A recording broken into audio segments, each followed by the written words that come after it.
where I didn't have a voice around the dinner table. And it really ultimately led to having to find a way to get over it. As I indicated, Toastmasters didn't work. I had to create this new way. And in doing so, I created something that I've taught around the world, and I wrote the book about, and I have an organization, Speaking Service International, about, because of what I went through as a child. The limitation leads to the teaching, you know.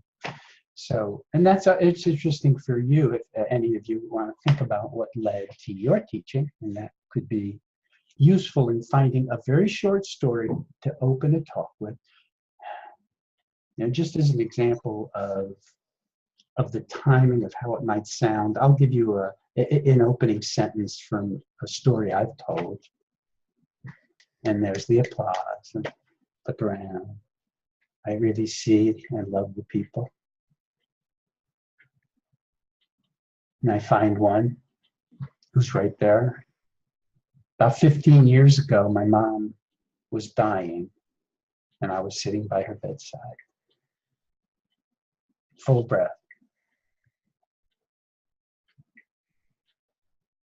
So the breath before and the opening sentence, and then another breath, brings people into your life. You're not saying it dramatically. You're just saying it factually, conversationally, and it's a sentence that is so clear that everybody gets it and they can relax because they feel invited to go to that moment.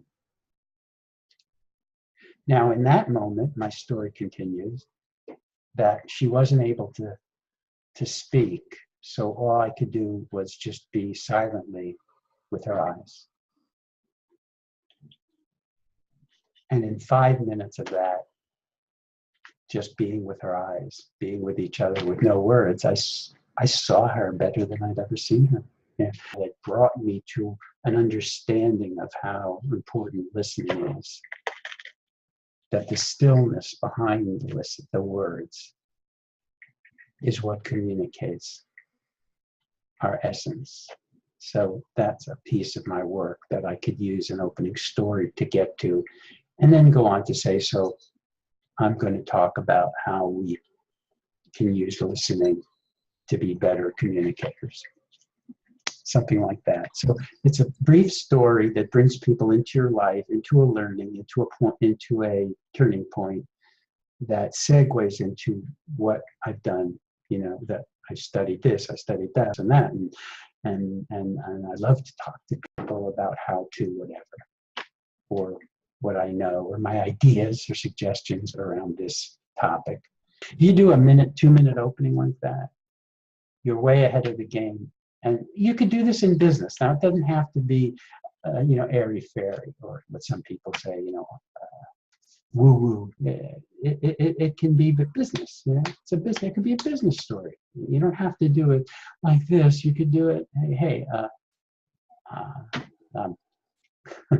whatever your story is. And I want some of you to be thinking of the story and to work with here with me. Thank you for listening to me. I feel very well heard. So now, at this point, are there questions or comments? That's powerful, Lee. Oh my gosh. Oh, Chris, thank you. Yeah, I can feel it coming from you. I can feel that, even just that gaze that you have, and just being able to connect. And we're remote, so I think it's really cool. I'm really glad this came through the video. Yeah. Thank you, Chris. Hey, Jennifer, since you've gone to a few circles, do you want to say anything about what I said, how it relates to your experience? Yeah, I'd be happy to, Lee. I've only done 2 circle sessions so far. I've loved both of them. The first one I was definitely scared going into, because, you're finally kind of committing and I'm going to go face this. Everybody was very nice, very welcoming. And I had my first 3 minutes with Jennifer up on stage there at the front of the living room. And I was a little scared, but I did what Lee said, which was take that first breath and just pause and be with one person at a time. And I didn't say anything for, it felt like forever. It was probably 8 seconds that I didn't speak. But going back to what Lee said earlier about this need to just jump out of the gate and get going and get saying stuff, it was actually an amazing gift to stand up there relieved of that burden of having to push and go and just stand there for a few minutes in front of people, which if you had told me before would have been absolutely terrifying. But because everybody did have that, they were holding that space, I could feel it.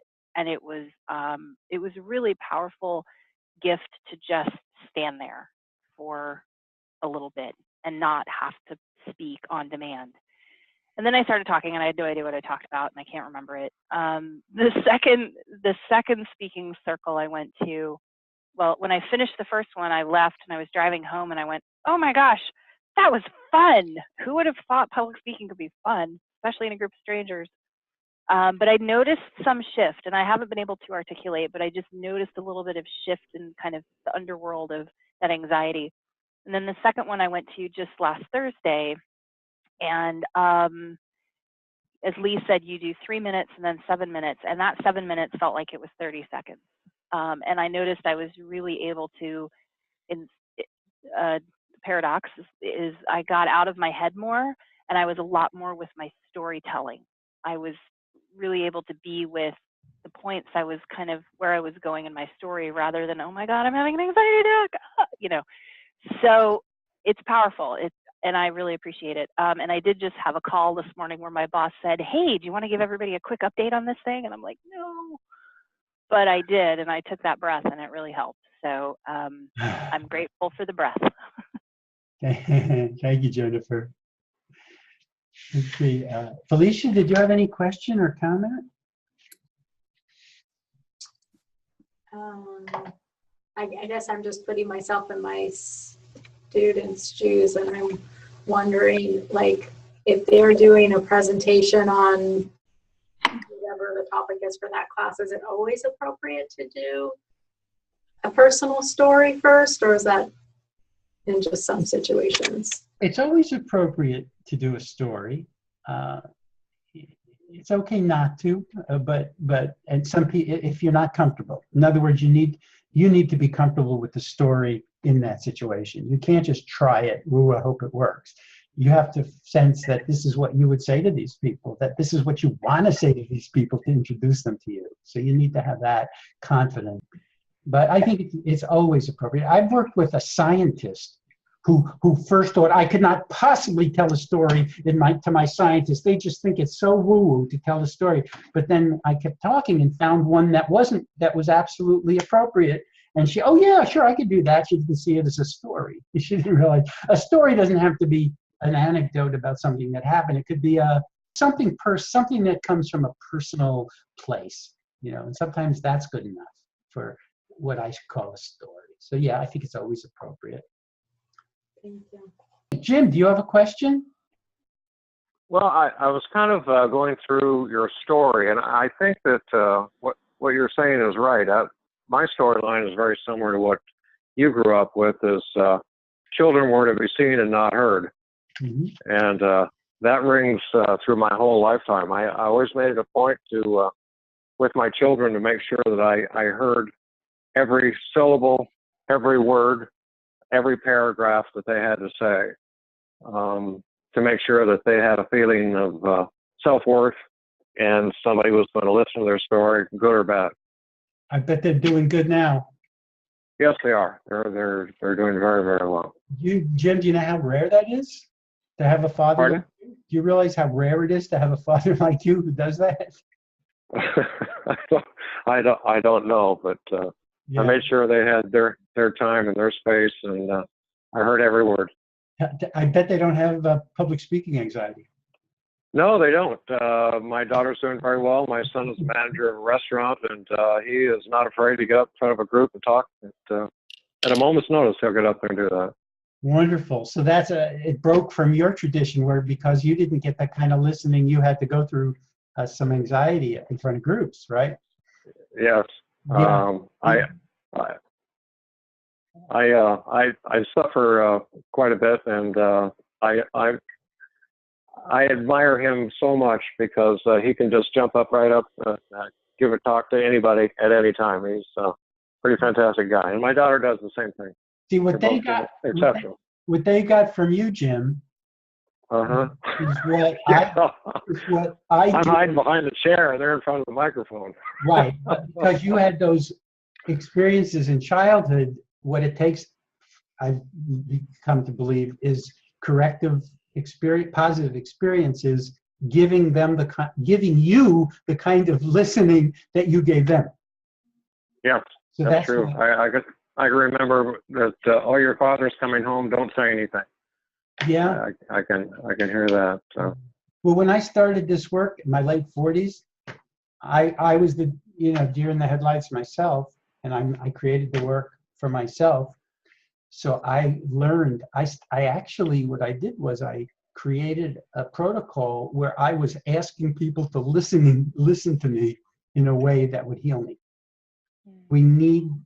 We need this kind of listening, and I so applaud you for breaking the family pattern and not passing on stage fright anxiety. Hey, Lee, it's Jen. I have a question for you, if I could. Yes.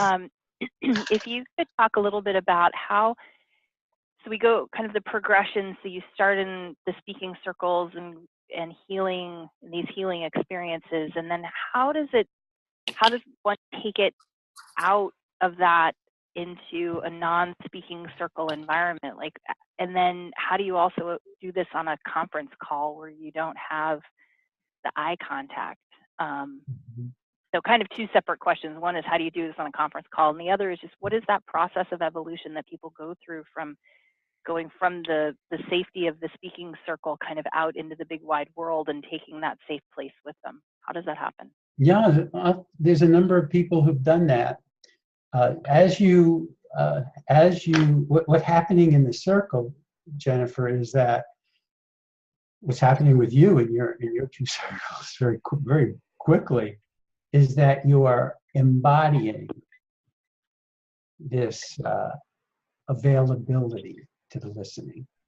You're noticing it, and you're building new neural pathways that associate being seen with this pleasure of being seen and the pleasure of their company.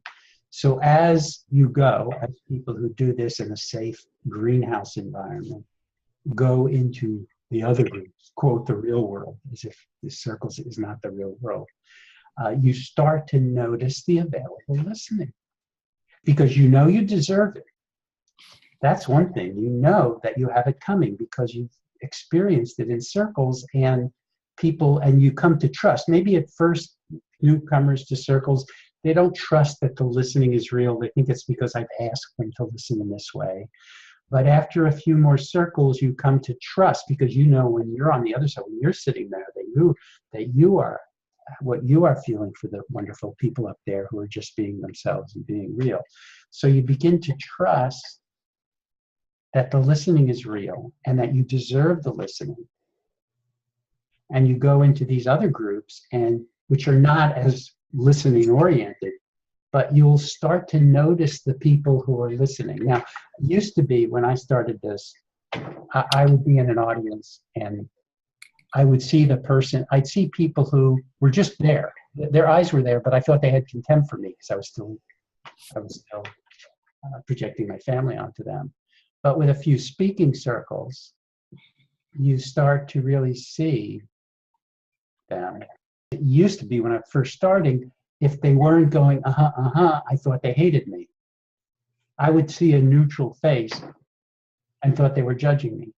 Now I see a neutral face. All I see is, I'm with that person. I love this person rather than, do they like me? I say, and it's not the personality. It's just another human soul through the windows of the eyes.